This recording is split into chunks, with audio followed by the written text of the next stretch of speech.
السلام علیکم ناظرین، میں محمد صابر آپ سبھی کا استقبال کرتا ہوں اسلامک ایس آر نیٹ ورک میں۔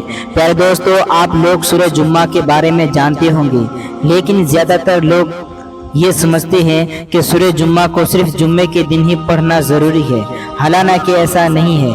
سورہ جمعہ کو آپ لوگ کسی بھی دن پڑھ یا سن سکتے ہیں۔ آج کی اس ویڈیو میں ہم آپ کو سورہ جمعہ کو سنانے والے ہیں، جو ہر مسلمان کو سننا ضروری ہے۔ آپ لوگ اگر پڑھ نہیں سکتے تو اس سورہ کو سن لیا کریں، کم سے کم صرف جمعے کے دن ہی سن لیا کریں۔ اس سورہ کا نام ہی سورہ جمعہ ہے، تو جمعے کے دن اس سورہ کو سننا بہت ہی افضل ہے۔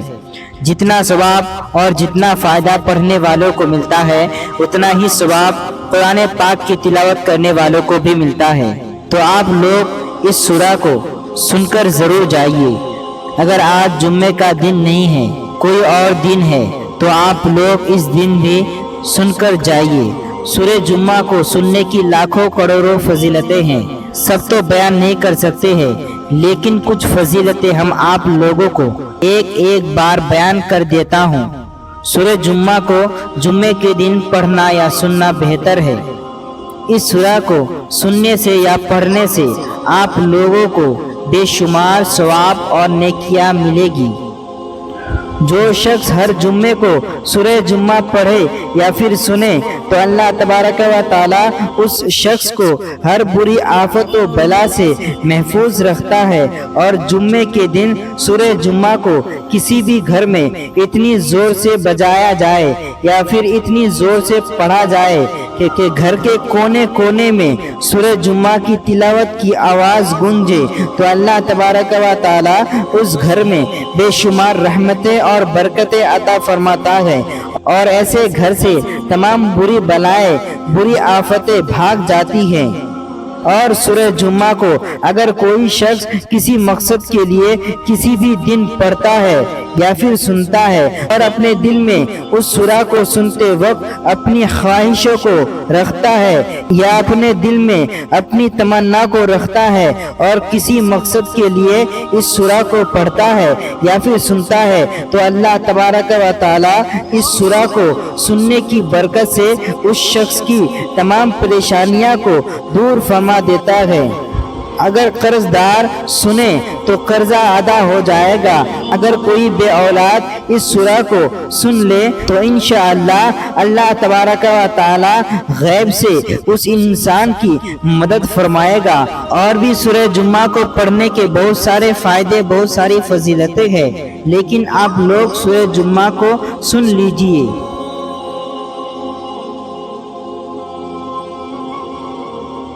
تو آئیے دوستو، اب ہم سن لیتے ہیں سورہ جمعہ کو۔ اس سے پہلے میں آپ لوگوں کو بتا دوں کہ اگر آپ لوگ اس ویڈیو کو پلے کر دیے ہیں تو اس ویڈیو کو ادھورا چھوڑ کر نہ جائیے، ورنہ آپ گناہ میں مبتلا ہو جائیں گے۔ تو آئیے دوستو، اب ہم سن لیتے ہیں سورہ جمعہ کو۔ اعوذ باللہ من الشیطان الرجیم، بسم اللہ الرحمن الرحیم۔ یسبح للہ ما فی السماوات وما فی الارض الملک القدوس العزیز الحکیم۔ هو الذي بعث في الأميين رسولا منهم يتلو عليهم آياته ويزكيهم ويعلمهم الكتاب والحكمة وإن كانوا من قبل لفي ضلال مبين، وآخرين منهم لما يلحقوا بهم وهو العزيز الحكيم۔ ذلك فضل الله يؤتيه من يشاء واللہ ذو الفضل العظیم۔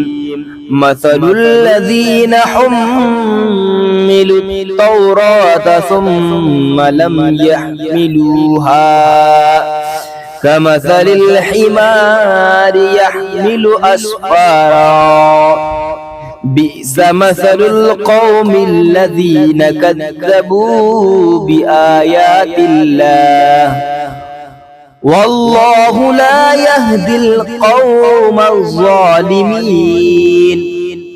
قل يا أيها الذين هادوا إن زعمتم أنكم أولياء لله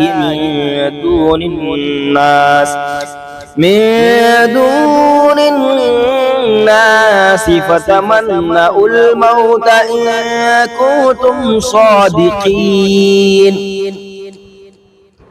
ولا يتمنونه أبدا بما قدمت أيديهم والله عليم بالظالمين.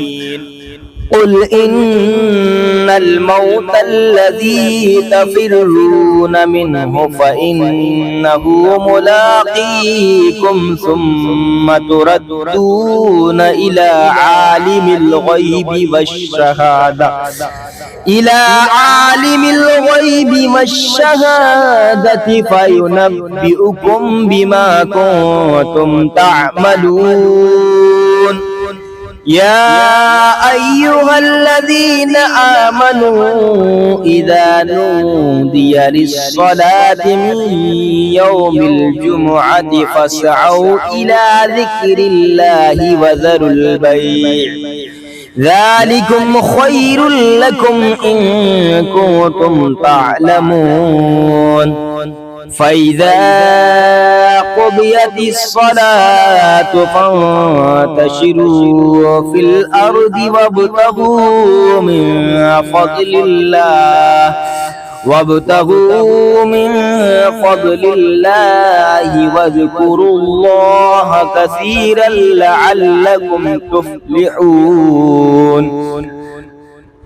وإذا رأوا تجارة أو لهوا انفضوا إليها وتركوك قائما قل ما عند الله خير من اللهو ومن التجارة والله خير الرازقين.